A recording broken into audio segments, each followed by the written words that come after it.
Today I wanted to talk about some lessons I learned on the baseball field 20 years ago, back when I played high school baseball. One season in particular, I was fortunate to play under Coach Shaw, who was a former Major League Baseball pitcher, and just taught me a lot of things about growth mindset and not only how to play the game, but I learned a lot of things about life as well. And before I get into this message today, I just want to say that I feel like a lot of people in the personal development space have been somewhat quiet lately. I think they're afraid their messages might get like pushback from people because they feel like that their messages pertain to coronavirus, and they're trying to change their mind about coronavirus. And I just want to say, with the messages that I put out and have been putting out, they're never to change your mind on coronavirus. They are to make sure coronavirus doesn't change your mind, because we will get through this. We will get through this pandemic, but at the end of it, like, will your mind be better off, or will have done some long-term damage on the way you think about things, the way you live your life? Pandemics have a way of paralyzing, and this message today is really about getting out there and stepping up to the plate. So let's travel back to 2001. It is the summer before my senior year in high school. I'm playing American Legion baseball, and Coach Shaw is my coach. And Coach Shaw is kind of an intimidating guy. His claim to fame is actually playing in the 1959 World Series and winning a 1-0 game against Sandy Koufax, who was a very well-known Hall of Fame pitcher. He was still a tall, intimidating guy with like these semi-truck shoulders that were at his ears. And so in one practice, he asked this question while we were doing some running drills, base running drills. He was like, "Who's gotten thrown out last season?" And he asked it in a more intimidating way, and of course, nobody's hands went up. Nobody wanted to admit they had gotten thrown out. And he kind of, lit into the team that, if we weren't getting thrown out, we weren't trying. Like, we weren't failing enough to even know our limits. And he was like, "Who's gotten picked off first base?" Again, no one wanted to admit it. He's like, "How do you know what kind of lead to get off the base if you've never gotten thrown out?"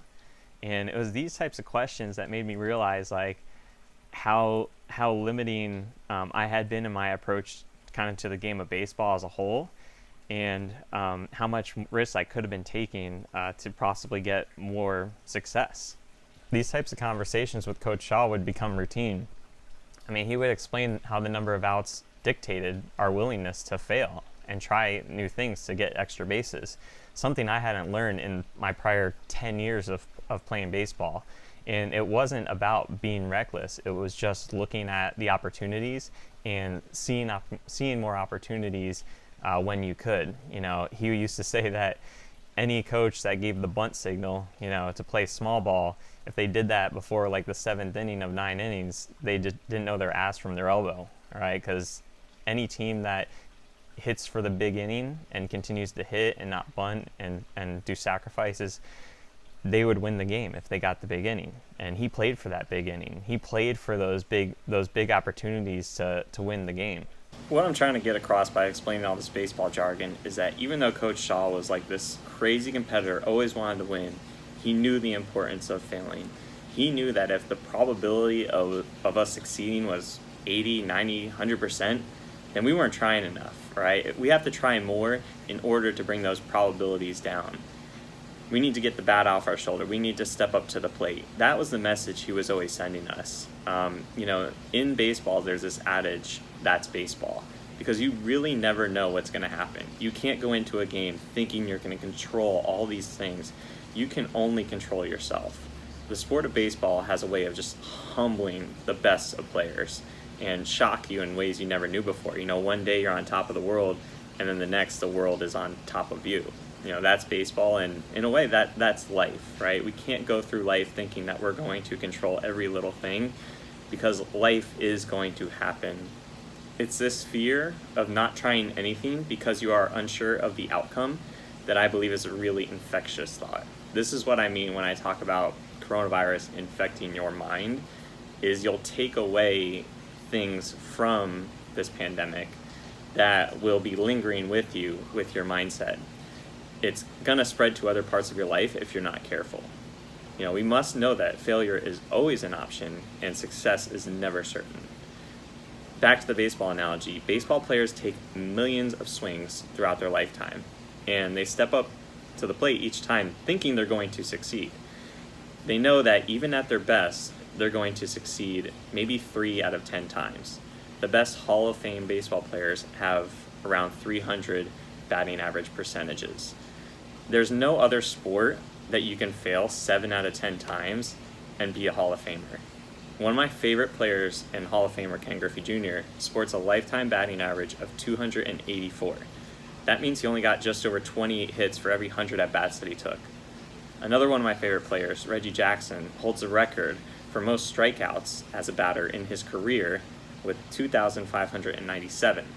He also is a Hall of Famer with 563 career home runs and a 262 batting average.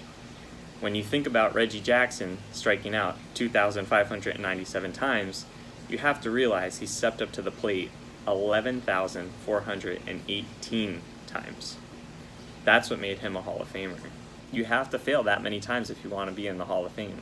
You know, you and I are probably not going to make the Hall of Fame of being a dad or a business owner or a mom, but we can't just sit on the sidelines and relish in high batting averages, right? We need to shoot for lower batting averages, meaning we have to try more.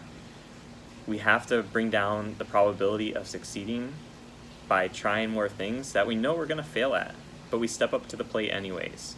You know, there's plenty of couch coaches and Monday morning quarterbacks out there. We don't need any more in this world.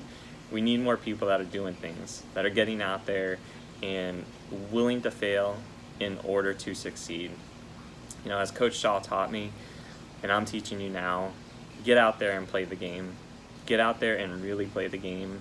Make your life worth living. We need to get out there and try more. You know, this is me trying more right now, making this video for you guys. And I guess if 3 out of 10 people like this video, then I'm doing okay. Thank you guys for listening, and I'll talk to you later.